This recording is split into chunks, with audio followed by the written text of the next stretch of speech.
This Russian patrol boat detects something that is not on its radar at 0247 local time. Ukrainian drones are directly targeting the most secure airspace in Crimea. The events that followed would reveal a deadly weakness in the Russian defensive system as a whole. The drone operator's screen suddenly burst into flaming light. 5 missiles dart through the shadows. In desperation, 30 million rubles worth of precise weapons were launched. However, Russia had not trained for these targets. The Russians noticed something that shouldn't have been there as the smoke cleared. The drone remained in the air, unharmed. These FPV drones had a single objective now that they were in Korean airspace: destroy the Russian defenses that encircle Mount Ai. Initially, though, they had to endure something that nobody believed was feasible. A Russian Pantsir S-1 air defense system was feverishly rotating its radar dish on the beach below. This was not some leftover Soviet trash. Designed to destroy cruise missiles and safeguard significant Russian locations, this was their top-point defense weapon. It had just destroyed 30 million rubles worth of missiles without coming into contact with a drone that was less expensive than an iPhone. Mount Ai-Petri filled the thermal display as the drones kept going. Its summit is crowned by those characteristic domes that resemble enormous golf balls. The Pantsir fired once more, using its 30mm cannons this time. Light patterns were drawn across the darkness by tracers. Gorgeous and utterly useless. The rounds weren't even close. The Russian operator had an issue that he was unable to comprehend. At precisely 50 meters above the ground, the Ukrainian drone was flying perpendicular to the radar beam, creating what is known as a Doppler notch. This effect is due to the fact that radars see more than simply objects. They gauge the speed at which an object is approaching or departing from them. We refer to that speed as radial velocity. A drone's radial velocity decreases to almost nil if it flies sideways across the radar beam, rather than in the direction of or away from the radar. A target with zero radial velocity appears to the radar's computer as stationary ground clutter. In order to prevent monitoring these bogus targets, the system filters them out. Even worse, ghost pictures appeared beneath each drone due to radar radiation reflecting off the ocean. The tracking computer sent missiles into the void between the actual target and its reflection in an attempt to average them. To cause a half-square-meter radar return, the proximity fuses required an object the size of a car door. 100% of that was returned by these drones. They were literally not recognized as legitimate targets by the missiles. More drones emerged in the thermal stream, converging from various vectors like a swarm of mechanical wasps, while the Pantsir operator was trying to figure out why his equipment was now an expensive paperweight. Although the Pantsir had seen them at a distance of 2 kilometers, its missiles required an additional 1.5 kilometers to arm their warheads at a closing rate of 40 meters per second. This meant that it took 12 seconds to see them fly by after they were initially detected. 12 seconds to engage targets that were not intended for his system to see. On Russian channels, radio babble erupted. Controllers requesting assistance from fighters. The Pantsir operator reports that several contacts are unable to participate. Someone shouting about non-tracking rockets. They didn't train for these Tomahawks. These were toys traveling at tremendous speeds. They became invisible in some way as a result. The lead drone made a little course change around 250 hours, aligning itself with the first dome construction.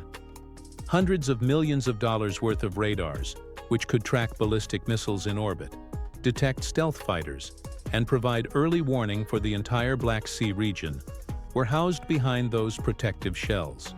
The domes themselves, which were built to withstand 1,000-pound bombs dropped from 30,000 feet, cost millions of dollars.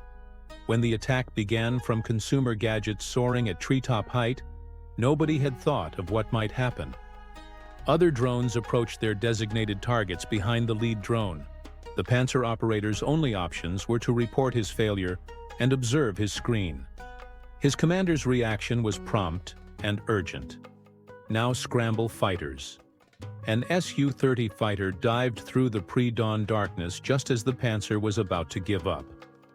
Fresh off the assembly line, this was Russia's response to the F-15, complete with thrust vectoring and a radar that was purportedly capable of tracking golf balls from orbit. However, it would quickly demonstrate that they were unable to see what was directly in front of them. The aircraft's main radar for detecting targets and weapon guidance, the pilot's BARS radar, displayed an incomprehensible image. Like fireflies, contacts came and went. They were there for one sweep before moving on to the next. To verify that a target was real, the system required 5 consecutive radar responses. However, after 2 or 3, these drones continued to descend below the noise floor. The baseline amount of background radio noise that a radar or receiver inherently detects is known as the noise floor. Additionally, a drone signal essentially becomes invisible when it falls below that threshold because it is indistinguishable from background static by the radar. As a result, the computer keeps restarting, never gathering enough information to create what pilots referred to as a track file. He allowed a missile to rip, despite being frustrated that his radar was unable to keep lock. The motor ignited, and the R-73 plummeted from the wing, reaching Mach 2.5 in a matter of seconds. Precision engineering costing 20 million rubles was created to pursue jet fighters through any maneuver. Everything was captured by the drone's infrared camera. The drone was being chased by the missile. The searcher's head scanned, moving closer and closer before turning off, as if it had remembered something more significant somewhere else. Temperature was the issue. At 1000 degrees, the R-73 searched for jet engines. It could lock onto heat signatures from a distance of 30 kilometers. These electric drone motors were hardly warmer than a laptop computer, operating at about 50 degrees C. They were invisible to the infrared seeker until it was within 500 meters. Additionally, it was already traveling too quickly to change direction. However, the pilot fired a second missile so close that the drone's camera was shaken by the blast before the drones could react. No hit yet. The missile's turning radius remained 600 meters even when it was hauling 40 grams at Mach 2.5. There's just not enough space to maneuver when you're engaging at 2 kilometers and the target jinks randomly every few seconds. Physics simply doesn't give a damn about how sophisticated your weapons are. The pilot released a third missile and then a fourth as he became more and more frantic. With nothing to show for it, the pilot had just burnt through 80 million rubles of ordnance. He may try one more thing, though.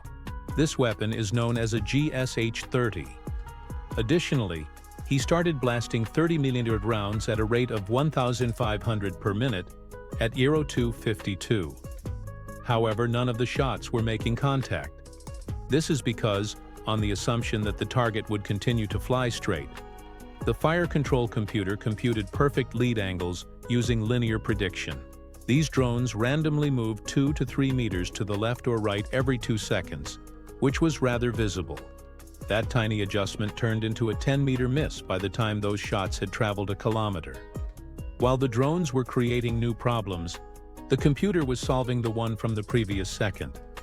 The first drone arrived at its destination 500 meters below. The NATO-designated cheese board, the 96L6E radar, was exposed on its vehicle mount. This radar wasn't your typical one. It could track 100 targets at once, give targeting information for S-400 systems, and manage several missile engagements. Everyone was afraid that these well-known S-400s wouldn't be able to see past their own sensors without it. The drone's shaped charge exploded against the antenna array at 0254. Delicate electronics were punctured by molten copper traveling at 8 kilometers per second, creating electrical pathways between circuits that shouldn't be connected. In the blink of an eye, millions of dollars worth of advanced electronics were reduced to burning debris. The Su-30 drew up hard now that it had run out of missiles.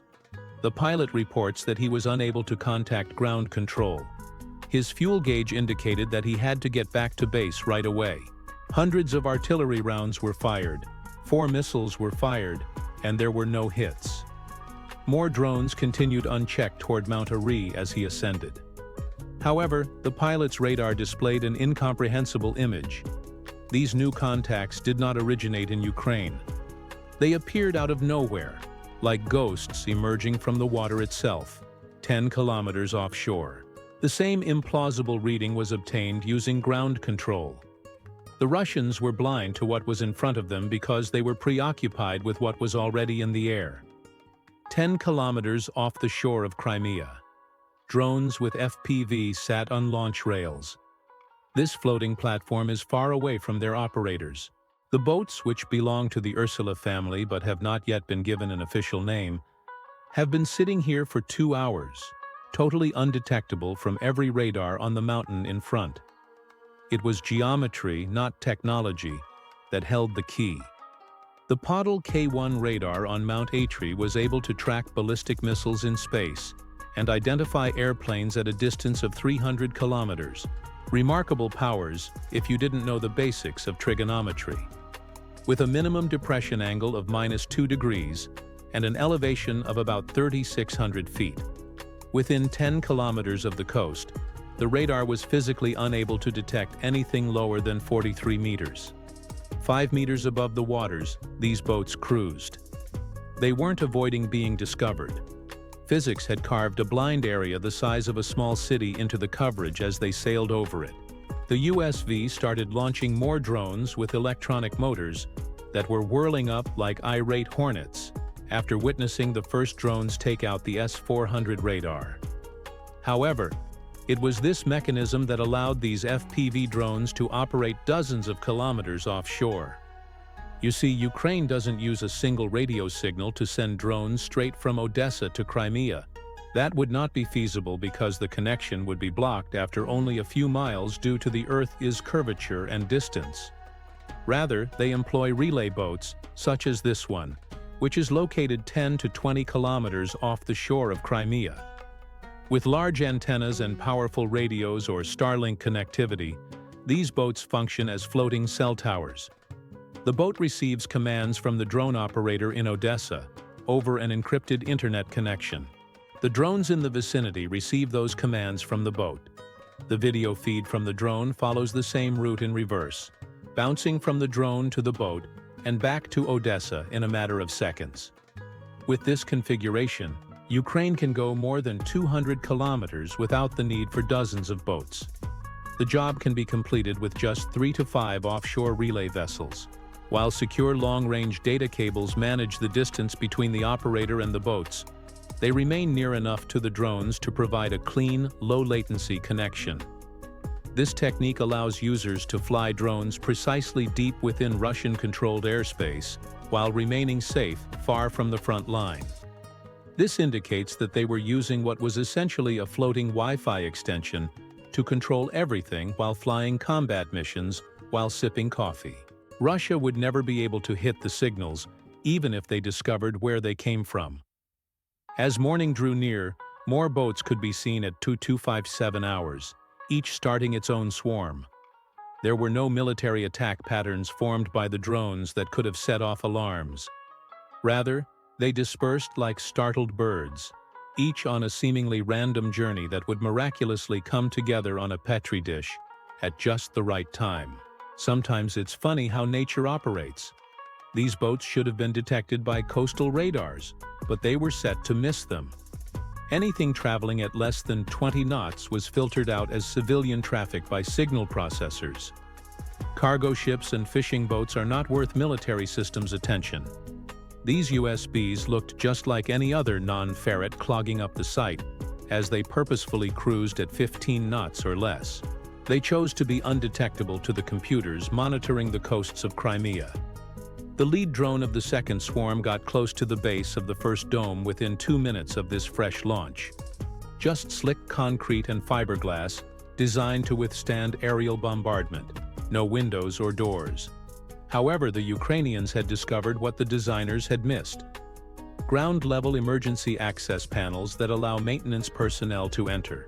When bombs exploded overhead, these panels could endure overpressure of 500 psi. Amazing engineering, but direct interaction with shaped charges had never been thought of. At the point of collision, a focused jet of molten copper produced 2 million psi. It would have been as if the strengthened steel panels were composed of paper. The next target was the Nebo dome. This radar, the solution to stealth technology, was Russia's crown gem, utilizing meter wave frequencies, which are thought to be able to identify F-35s at 600 kilometers. Every S-400 battery in Crimea would be blind after 40 kilometers without it. Without this vital data flow, their own radars cannot see across the horizon. The boats had all of their drones launched by 02:59. Now that the Russians were permanently blind, it was time to use force. The entire Russian population detonated on the summit of the mountain at 0:32 hours. Crucial intersections were directly impacted by the Nebo's enormous VHF array, which was now exposed due to a punctured dome. Not only did the shaped charges create holes. In order to transform insulators into superconductors, they produced plasma channels. Resistance decreased to almost nothing when the copper jet pierced through. Abruptly, 1,000 amps were carried by those 2 amp circuits, and the surge rushed via waveguides to nearby modules more quickly than electricity through water. The Pantsir K1 sustained multiple strikes to its transmitter sections 40 seconds later.